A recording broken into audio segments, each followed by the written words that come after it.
मंडळी, अनेक शेतकरी हे ऊसाची लागवड करतात, परंतु ऊस लागवड केल्यानंतर मोठ्या प्रमाणात उगवण शक्ती कमी होते. त्यामुळे शेतकऱ्यांचे मोठे आर्थिक नुकसान होते. हे आर्थिक नुकसान टाळण्यासाठी पूर्णा तालुक्यातील गौरीतील जगन्नाथ जोगदंड या शेतकऱ्याने अगदी झिरो बजेट खर्चामध्ये 1 एकरचे ऊसाचे बेणे तयार केले आहे. चला तर त्यांच्याशी बातचीत करूयात. जगन्नाथ मारुतराव जोगदंड, मुक्काम पोस्ट गौर, तालुका पूर्णा, जिल्हा परभणी. आपण जी एकडोळा पद्धतीने लागवड केलेली आहे ऊसाची, त्याबद्दल आपण शेतकरी बांधवांना काय मार्गदर्शन कराल आणि नेमकं कशा पद्धतीने लागवड केली आणि याचा झिरो खर्च कशामुळे आहे? झिरो खर्च याच्यासाठी आहे की आपण एकंदरीत पाहता एकरी 3 टन बेणं जर लागवड केली तर भरपूर नुकसान होतं.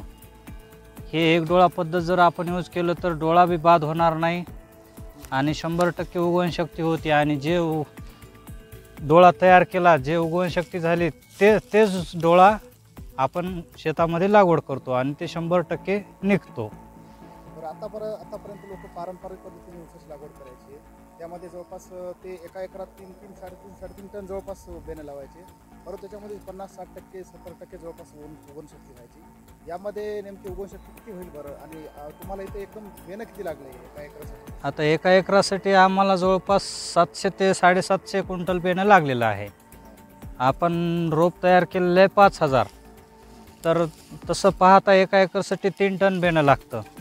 आपण हे 700 ते 800 क्विंटलमध्ये आपला एका एकरचा प्लॉट पूर्ण तयार होतो.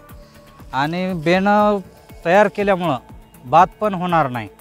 आणि दुसरी महत्त्वाची गोष्ट, आता कारखान्यामार्फत समजा टोटल AI तंत्रज्ञानानुसार कंप्लीट आपल्याला असे किंवा 5 फुटावर सरी मारावी लागेल असे कारखान्याचे आदेशच आहेत. तर त्या अनुषंगाने आपण तयारी करत आहोत.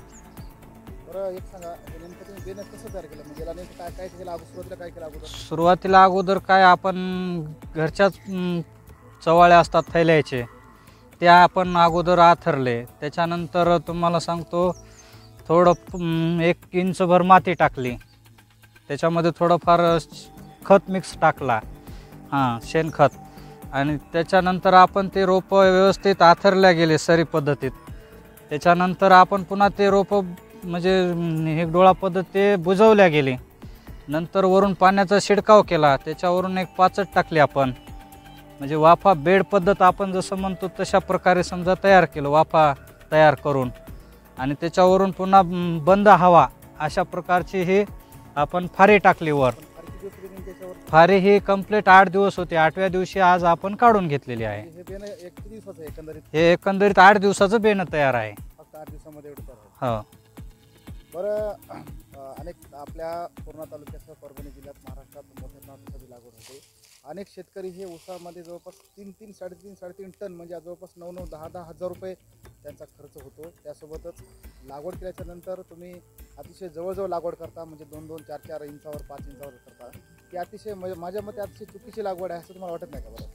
ती 100% चुकीची आहे. आजपर्यंत तशाच प्रकारे लागवड करीत आलेलो आहोत. आता माझ्याकडे बराचसा ऊस आहे.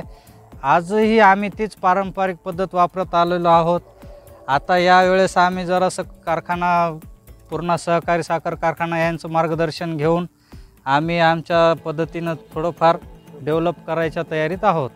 बरं, सध्या कारखाने AI तंत्रज्ञान आणलं आणि कारखान्याची अशी शिफारस आहे की तुम्ही ऊस हा 5x2 फुटावर लावा, परंतु पारंपरिक पद्धतीने लोक एक 5x किंवा 3x जवळपास अर्धा फूट या अंतरावर लावायचे.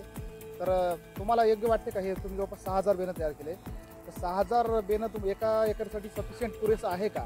आणि त्यामुळे बेची वगैरे तयार होऊन तसं उत्पादन निघेल का? तुम्हाला काय वाटतं? तर 100% निघेल उत्पादन. का तर आता आम्ही काल आमच्या मित्रांनी भेट दिली कोल्हापूरला. तिकडं टोटल 5x2 वरच पूर्ण लागवड आहे तिकडल्या एरियामध्ये. त्या हेतूनच आम्ही बी तयारी करत आहोत. आमची तयारी अगोदरच होती, पण एक योगायोगा त्यांनी भेट दिली. त्यांचं म्हणणं आहे किंवा नंबर 1 आहेत प्लॉट आता ते, आणि 0 बजेटमध्ये आपण तयार केले. आपण जर तिकडून बेणं तयार करून आणायचं म्हटलं रोप, तर 4 रुपयाला डोळा भेटतो पोहोच इथं.